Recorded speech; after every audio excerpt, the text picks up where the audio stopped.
All right, everyone. Now we have a weird story here. 3 illegals have been ruled able to try to litigate against the company that transited them to Martha's Vineyard. You remember back when Ron DeSantis had the flight to Martha's Vineyard, I think it was about 75 or so illegals and asylum seekers. It's not always entirely clear which is which. And they were in Florida. So he put them on a plane and he sent them to Martha's Vineyard. And now they're suing. 3 of them are. The rest don't seem concerned about the situation. It's very telling. They're claiming their constitutional rights were violated because of this transiting. Why? Because they were told they were going to Massachusetts, but they weren't told they were going to Martha's Vineyard, even though Martha's Vineyard is in Massachusetts. So apparently, I guess the idea is, well, we thought we were going to go to the mainland. We thought you were going to land in Boston and shit, or something like that. Firstly, how do illegals and migrants have constitutional rights? The Constitution broadly applies to U.S. citizens. Human rights and civil rights apply to everyone who's physically in the country. The Constitution generally, it has to do with law-abiding citizens of the United States and legal residents of the United States. Other people, for instance, there are plenty of people out there, they're residents, but it's conditional residence. There is a reduction in the number of rights that they are guaranteed because they're not a permanent resident and don't have their green card. They're not a citizen yet. They haven't taken the citizen's oath. You're suing over the fact that you were told by the company you were going to Massachusetts and that's exactly where you went. So in other words, I guess you would have sued if they land in Springfield instead of Boston, or they land in Boston instead of Springfield. Somebody doesn't like the atmosphere when they land there, and so they decide to sue, or something like that. I guess that's the idea. How can their constitutional rights be violated when they may not even legally be in the country? I mean, there's deferred action and stuff like that. That's not a legal designation at all. That's the result of an executive order. To the point where when Trump was trying to end DACA, the deferred action program there to be able to deport millions of people, the courts told him he couldn't, even though he was just countermanding a pre-existing executive order. It's not entirely clear how the courts arrived at that conclusion in that case, by the way. While I have sympathy for people from blighted countries, especially socialist and communist ones, and it would be nice if they could have a better life, I think that the proper thing to do is to try to influence those states into not being shitholes. In other words, getting rid of communism. So they need their own Javier Mileis or their own Trumps, and then clean up their act, like El Salvador is doing, like Argentina is doing, like what some countries are deviating from wildly now. You know, you've got a lot of socialism in Latin America. That's why those countries are poor. You got the resources.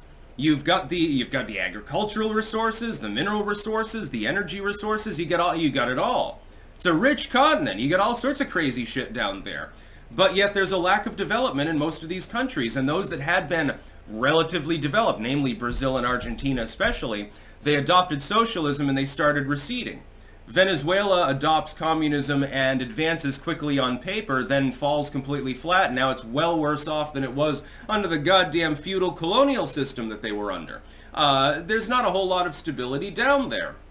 In areas where you did have stability, like Chile. Chile became a major economy, major play, lots of minerals, etc. And that was partially because they heavily resisted socialism. Now they've lapsed into leftoidism. It'll be a matter of a few short decades before they're sub-third world. You look at Haiti, for example. Not a whole lot of capitalism in Haiti now, is there? Yeah, meanwhile, the Dominican Republic, at least marginally better. There's a reason why they have to guard their border at this time. It's fantastic that a federal judge could possibly find any merit in this case. By the way, they did throw out the portion that was against DeSantis. So DeSantis didn't do anything wrong by putting you on the plane and offering you the trip, but the company that chartered the trip, somehow they're responsible even though they held up their end of the bargain. You were told you were going to Massachusetts, and you were flown to Massachusetts. Do you get to pick and choose which part of Massachusetts you happen to be flown to? How does that violate your rights in any way? You're then given free charter to the mainland and settled God knows where. How can you fucking litigate? What standing and merit does this case have? I have a feeling the case will fall through. I don't think that in the end that it will be successful because it's so clear-cut. It's obvious lawfare. It's people who came to the country they expected to be rich on day one because this is the land of the free and give us your tired masses and shit like that. And then when that didn't pan out, and they end up in an unsympathetic cold northern city overwintering on welfare, living in a flat, and they feel like they've been ill-treated. And so some of these people decided to complain, but this is lawfare. It's a stink piece. It doesn't make any sense at all. I would think if I did come to Martha's, I would blame the people of Martha's Vineyard for not welcoming me with open arms. Well, I was told that you people were really, really hospitable. You're having me sleep on a cot in the church right now, even though most of you have 10-bedroom homes. Very charitable, those NIMBYist liberals, by the way. I talk about them almost every fucking day at this point because I fucking hate them so much. I mean, the case has no merit. How could you... please, explain to me in the comments, across platform, is there any way to construe this lawsuit as having merit whatsoever? You've got litigants that can't possibly argue that their constitutional rights are violated because they're not covered directly under the Constitution. You've got a claim that they were dropped off in Martha's Vineyard after being told that they'd be dropped in Massachusetts, but Martha's Vineyard is part of Massachusetts. So there was no breach of the agreement. They signed papers saying, I consent to be relocated here, and they were told they were going to Massachusetts. And they went to Massachusetts. Does it matter if it's an island that happens to belong to the state or whether it's the mainland itself? What difference does it fucking make? Plenty of room in Martha's Vineyard, by the way. I think they could use some more diversity. I have a feel we need to put up a couple of addiction treatment centers, a jail, and some low-rent housing and a migrant shelter, and of course a homeless shelter in Martha's Vineyard. And we should scatter them all over the coast especially, so they're right near the richest properties.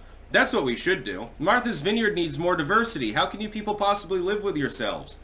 You know, you're not being very charitable now, are you? I would note that about 80% of the island voted for Joe Biden and therefore his border policies. Well, then you get what you fucking pay for.